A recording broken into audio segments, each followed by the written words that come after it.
كثير منا يصوم ويجهل أن آيات الصوم ارتبطت ارتباطا كثيرا بالتقوى، فقد افتتحت بالتقوى وختمت بها، وقد جعل الصوم سببا لتحقيق التقوى. قال عز وجل: يا أيها الذين آمنوا كتب عليكم الصيام كما كتب على الذين من قبلكم لعلكم تتقون أياما معدودات. فمن صام أياما معدودات، وهذه الأيام في رمضان، كان من نتيجة هذا الصوم أنه يتقي الله عز وجل كل العام، وهذا ما نريد أن نخرج به في رمضان. لا نريد أن نخرج فقط بصيام وعمل مغفور، وإنما نريد أن نبدأ سيرا لله عز وجل بعد انقضاء هذا الشهر، وهذا يتحقق فقط بالصوم. يا قلبي فاز الصائمون القائمون الراكعون الساجدون الحامدون التائبون لربهم بالشهر هلت الأفراح في ليلة القدر الفلاح فاطلب من الله النجاح يجعلنا من أهلهم. فالصيام حضور وليس مجرد ترك للأكل والمشرب، وقد سمي عبادة الأحرار لأنه لم يحصر فقط في ترك الأكل والمشرب كما قلنا، إنما بترك كل الذنوب والسير إلى الله تعالى بكل عزم. وقد صح عنه صلى الله عليه وسلم أنه قال: من لم يدع قول الزور والعمل به والجهل فليس لله حاجة في أن يدع طعامه وشرابه. يا قلبي فاز الصائمون القائمون الراكعون الساجدون الحامدون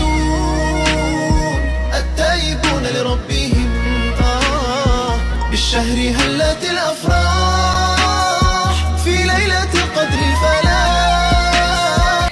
أيضا طول السنة يكون الإنسان منغمسا في رغباته، فيأتي أول رمضان وقد قال النبي صلى الله عليه وسلم عنه: إذا كان أول ليلة من رمضان صفدت الشياطين ومردت الجن وفتحت أبواب الجنة فلم يغلق منها باب وغلقت أبواب النار فلم يفتح منها باب، وينادي مناد: يا باغي الخير أقبل ويا باغي الشر أقصر، ولله عتقاء من النار وذلك في كل ليلة. يا قلبي فاز الصائمون القائمون الراكعون الساجدون الحامدون التائبون لربهم.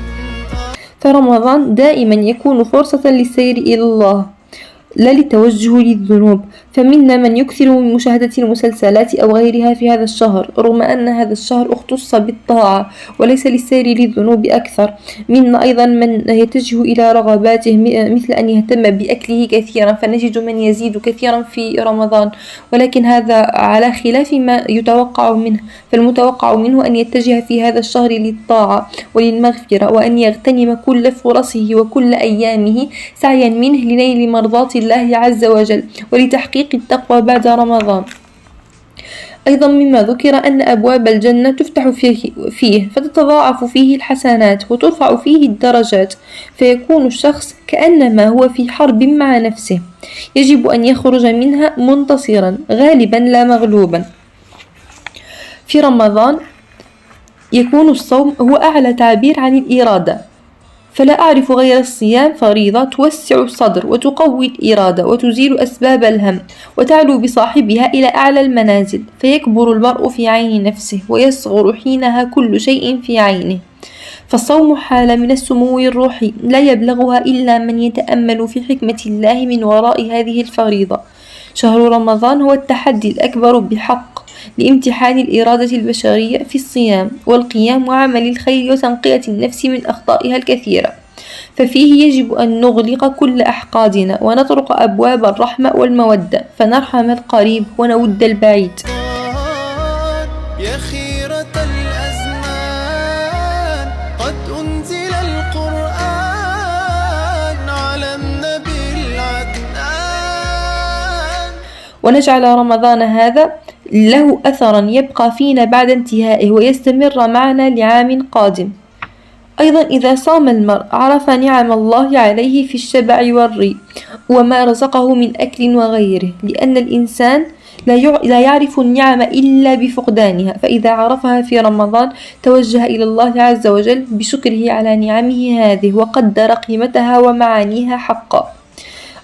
في كل يوم يصوم الإنسان فيكون له فرحتان، الفرحة الأولى تكون عند إفطاره، والفرحة الأخرى تكون بسعادة قلبه أنه قد أطاع خالقه ومولاه عز وجل. وإن الله قد جعل شهر رمضان مضمارا لخلقه يستبقون فيه لطاعته، فسبق قوم ففازوا وتخلف قوم فخابوا، فالعجب كل العجب للضاحك اللاعب في اليوم الذي فاز فيه السابقون وخاب فيه المبطلون.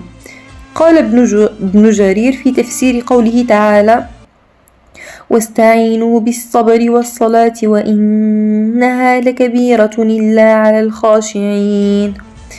قال أن معنى الصبر في هذا الموضع الصوم، والصوم من بعض معاني الصبر.